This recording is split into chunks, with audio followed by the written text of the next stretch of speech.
اعوذ باللہ من الشیطان الرجیم بسم اللہ الرحمن الرحیم یا ایہا الذین آمنوا انما الخمر والمیسر والانصاب والازلام رجس من عمل الشیطان فاجتنبوه لعلکم تفلحون۔ ترجمہ: اے ایمان والو، یہ جو ہے شراب اور جوا اور بت اور پانسے سب گندے کام ہیں، شیطان کے سو ان سے بچتے رہو تاکہ تم نجات پاؤ۔ خلاصہ تفسیر: اے ایمان والو، بات یہی ہے کہ شراب اور جوا اور بت وغیرہ اور قرہ کے تیر یہ سب گندی باتیں شیطانی کام ہیں، سو ان سے بالکل الگ رہو تاکہ تم کو بوجہ ان کی مضرتوں سے بچنے کے جو آگے مذکور ہیں فلاح ہو۔ معارف و مسائل: کائنات کی تخلیق انسان کے نفع کے لیے ہے۔ ان آیات میں بتلانا یہ منظور ہے کہ مالک کائنات نے ساری کائنات کو انسان کے خدمت کے لیے پیدا فرمایا اور ہر ایک چیز کو انسان کے خاص خدمت پر لگا دیا اور انسان کو مخزوم کائنات بنایا ہے۔ انسان پر صرف ایک پابندی لگا دی ہے کہ ہماری مخلوقات سے نفع اٹھانے کی جو حدود ہم نے مقرر کر دی ہیں ان سے تجاوز نہ کرو۔ جن چیزوں کو تمہارے لیے حلال اور طیب بنا دیا ہے ان سے اعتزاز کرنا بے ادبی اور ناشکری ہے، اور جن چیزوں کے کسی خاص استعمال کو حرام قرار دیا ہے اس میں خلاف ورزی کرنا نافرمانی اور بغاوت ہے۔ بندے کا کام یہ ہے کہ مالک کی ہدایت کے مطابق اس کی مخلوقات کا استعمال کرے، اسی کا نام عبدیت ہے۔ اس آیت میں شراب، جوا، بت اور جوئے کے تیر ان چار چیزوں کی حرمت کا بیان ہے۔ اس میں ان چار چیزوں کو رجس فرمایا۔ رجس عربی زبان میں ایسی گندی چیز کو کہا جاتا ہے جس سے انسان کی طبیعت کو گھن اور نفرت پیدا ہو۔ یہ چاروں چیزیں ایسی ہیں کہ اگر انسان ذرا بھی عقل سلیم اور طبع سلیم رکھتا ہو تو خود بخود ہی ان چیزوں سے اس کو گھن اور نفرت ہوگی۔ ازلام کی تشریح: ان چار چیزوں میں سے ایک ازلام ہے جو ظلم کی جمع ہے۔ ازلام ان تیروں کو کہا جاتا ہے جن پر قرعہ اندازی کر کے عرب میں جوا کھیلنے کی رسم جاری تھی، جس کی صورت یہ تھی کہ 10 آدمی شرکت میں ایک اونٹ ذبح کرتے تھے، پھر اس کا گوشت تقسیم کرنے کے بجائے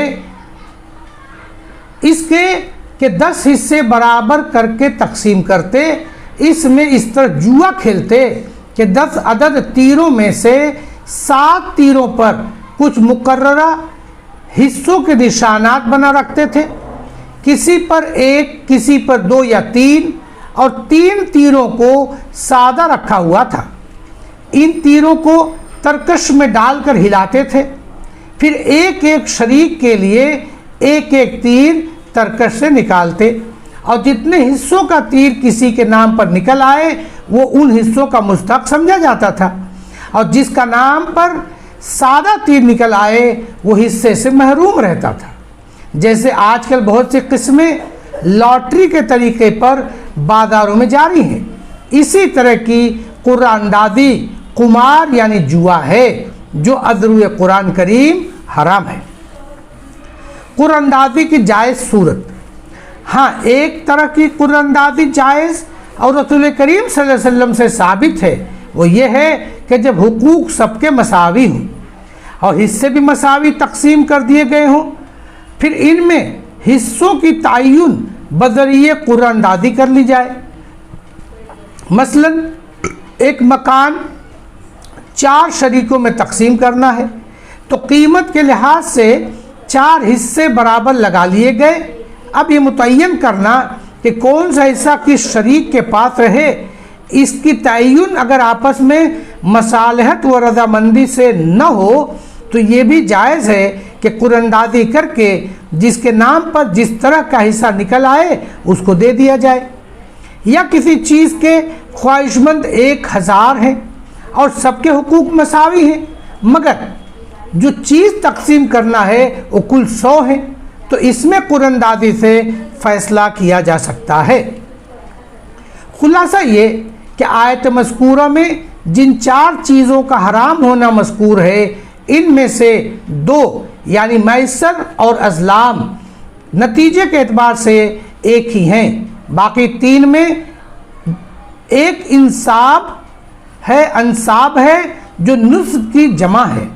ایسی چیز کو نصب کہا جاتا ہے جو عبادت کے لیے کھڑی کی گئی اور ہو، خواہ وہ بت ہو یا کوئی درخت یا پتھر وغیرہ۔ شراب اور جوئے کے جسمانی اور روحانی مفاسد۔ آیت کے شان نزول اور اس کے بعد والی آیت سے معلوم ہوتا ہے کہ اس آیت میں اصل مقصود 2 چیزوں کی حرمت اور مفاسد کا بیان کرنا ہے، یعنی شراب اور جوا۔ انصاب یعنی بتوں کا ذکر اس کے ساتھ اس لیے ملا دیا گیا ہے کہ سننے میں والے سمجھ لیں کہ شراب اور جوئے کا معاملہ ایسا سخت جرم ہے جیسے بت پرستی۔